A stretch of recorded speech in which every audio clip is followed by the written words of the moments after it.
Ôi trời cười.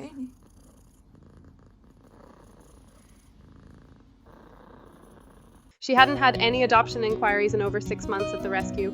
Is it your bedtime? I remember thinking as I scrolled through their posts. My name's Dennett, and this is Shu's story.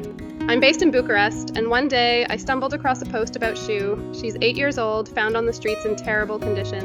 It was heartbreaking. Here was this sweet, affectionate cat who had clearly been someone's pet. She wasn't feral. You could tell she was used to humans. But despite her gentle nature, she had spent months waiting, and I realized the reason was probably her age. Oh. I reached out to the rescue and they were overjoyed. Small rescues struggle to find homes for older cats, and Shu wasn't thriving in that environment. She was stressed, and it showed. Her ears had begun to lose fur. The vet couldn't find a medical cause. It was purely emotional. When Shu arrived at my home, I expected her to be cautious or timid, but instead she flopped over, showed me her belly, and started purring. It was like she was saying, "I'm finally home." Now, I already had a cat, Tequila, also a rescue. Tequila had been with me since she was a kitten, and she's been my companion for 13 years. I wanted to see how Tequila would handle having another cat around.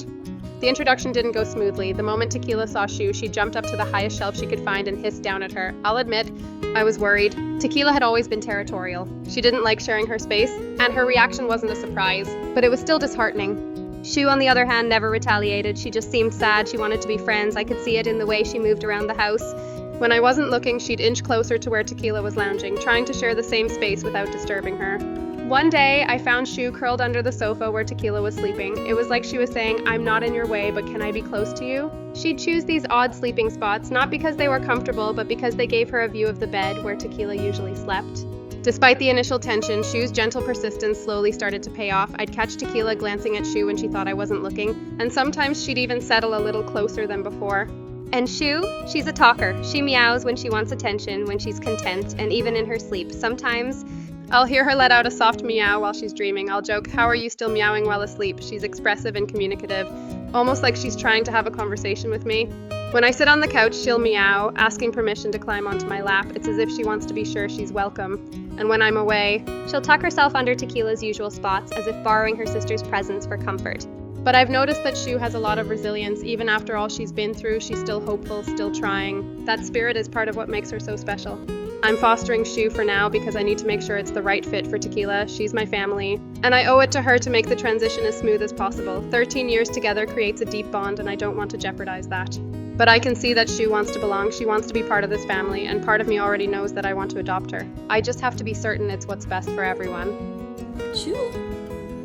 Guess what? There's something beautiful about how patient and loving Shu is. She's not demanding, she doesn't push. Instead, she invites connection, softly, quietly, and consistently. And in her own way, she's teaching Tequila to trust her, one day at a time. Sometimes life brings the most unexpected bonds into our lives.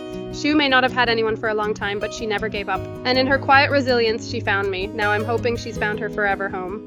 And as for Tequila, well, she's starting to come around. Little by little, she's sharing more of her space. And who knows, one day, I might find them curled up together. Until then, we're taking it one step at a time with patience, understanding, and of course, plenty of love.